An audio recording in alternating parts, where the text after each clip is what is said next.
Hey, it's Mitch from Vet Notes. I sat down with Ben Martin from YourVetCircle and had a conversation about graduate vets. If you're a practice owner or a practice leader, how can you support graduate vets? How can you attract and retain them in your clinic? Ben has a really unique insight because he runs a program called YourVetCircle, which is a community and mentorship program for graduate vets. So he sees a lot of graduate vets, the successful ones, the not so successful ones, the clinics that have great retention, the clinics where grads thrive. So this is a really interesting conversation and I hope you find it valuable. Thanks, Mitch. So my name's Ben. I'm a recent graduate vet. So I graduated 2 years ago from UQ.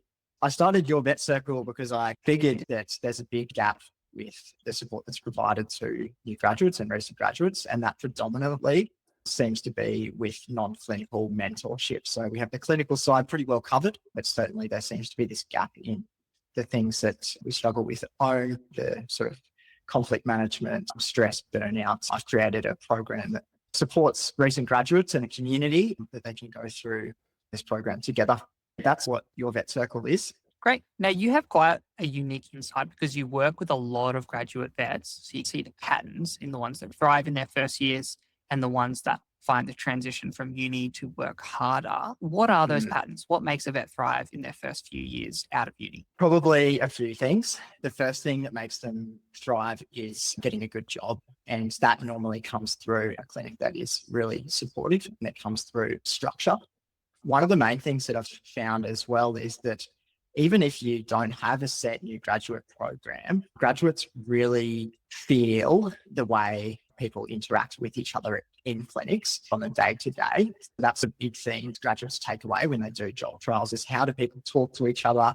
How does the management sort of flow in? Are they sort of approachable? I think that's something that makes new graduates thrive. And then as well as there's certainly the risk that you can overdo it as a graduate. You can go too hard.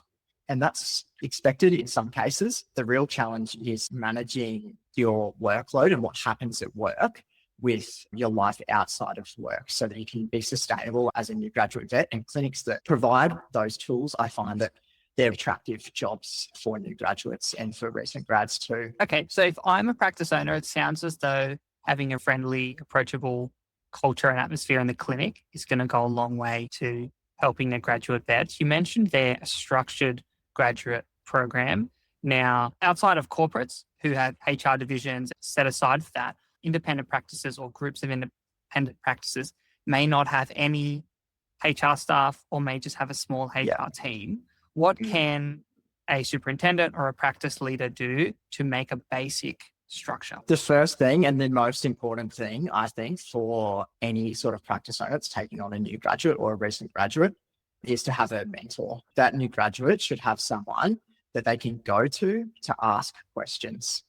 And it should be really clear who that person is. The first day, this is your mentor, meeting with them maybe an hour every month, scheduled time. That's really important to the new graduates. I think it's the most impactful thing that you can do. So you touched on clearly assigning a mentor, giving the graduate a point of contact that it's really explicit. This is your clinical mentor that you can go to, and perhaps setting up some sort of regular catch up on some sort of set cadence, perhaps monthly. So block out some time in the calendar for that, which, we know is tough with a lot of clinics fully booked, but that could really go a long way. You mentioned senior vets that are mentors can really go a long way into helping grads.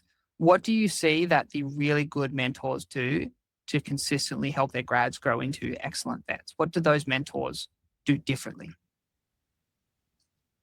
The good mentors versus the not so good mentors, probably approaching the new graduates on a level where they're not being judged is a massive thing.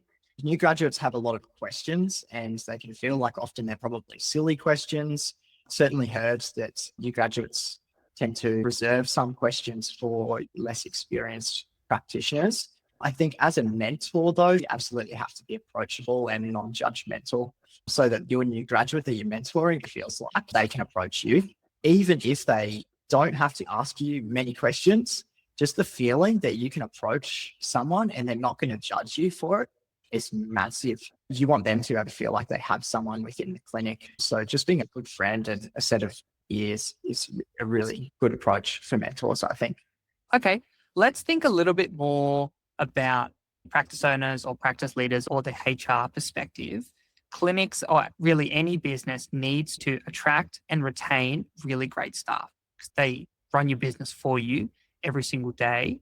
What do you Mhm. see that grads are finding really attractive in graduate roles? And how can practice owners or practice managers or practice leaders become a really attractive clinic for new graduates so they can have more applications and have a better choice of who to hire? The thing I sort of keep thinking about, and there's a lot of research about this too, is that one of the main reasons that new graduates leave their job is due to poor mentorship. Purely just setting that up with touch points, making sure that you're doing things like introducing the vet or the staff to all the different people that they can approach for things, and also setting up the staff to let them know that Ben's coming on board as a new graduate. He's going to be a little bit slower at some things. Make sure you're patient with him. So all these things can make a big difference. Really appreciate you sitting down to chat with me today, Ben. All the best with growing your vet circle. If somebody is interested in the program, where can they find you online? Absolutely. Thanks, Mitch. I think that the best place to find us is on our website. So www.YourVetCircle.com. You can look there. It'll give you all the information you need about our program and our community, and that'll tell you where you need to go to join the next cohort.